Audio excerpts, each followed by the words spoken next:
In ka badan 200 oo banaanbaxayaal ah ayaa lagu xidhay gudaha caasimadda dalka Kenya ee Nairobi. Dibadbaxyada socda ayaa waxaa looga soo horjeedaa hindisa sharciyeedka maaliyadda oo lagu wado in la horgeeyo baarlamaanka dalka Kenya. Ururada bulshada rayidka ee dalka Kenya ayaa sheegaya in kasta oo ciidamada booliiska Kenya ay xidheen dad badan, haddana inay sii socon doonaan banaanbaxyada. Banaanbaxayaasha ayaa qorsheynaya inay ku hor banaanbaxaan xarunta baarlamaanka dalka Kenya si aan loo meel marin hindisa sharciyeedka cusub ee kordhinaya canshuurta.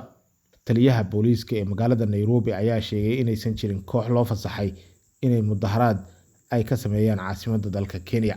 Waxa kale oo uu sheegay in dadku ay xaq u leeyihiin inay mudaharaadaan oo uu yahay xaq uu siinayo dastuurka dalka Kenya, balse qabanqaabiyaasha ayaa la rabaa buu yidhi inay booliiska ay ku wargeliyaan. Booliisku markaas waa uu ogolaanayaa haddii aysan jirin wax walaac ah oo dhinaca amniga ah.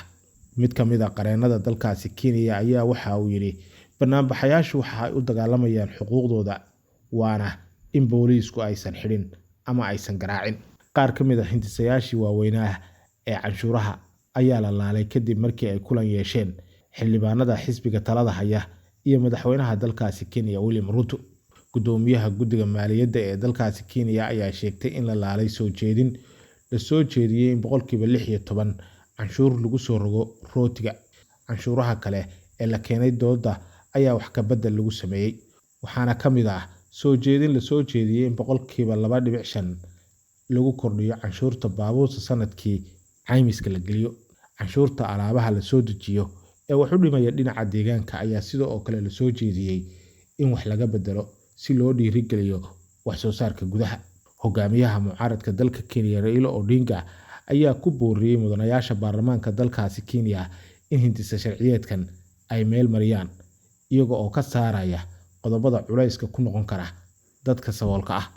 Kalonzo Musyoka oo ka tirsan mucaaradka dalka Kenya ayaa sheegay in banaanbaxyadu ay soconayaan haddii la ansixiyo hindisa sharciyeedkan la horgeynayo baarlamaanka Kenya.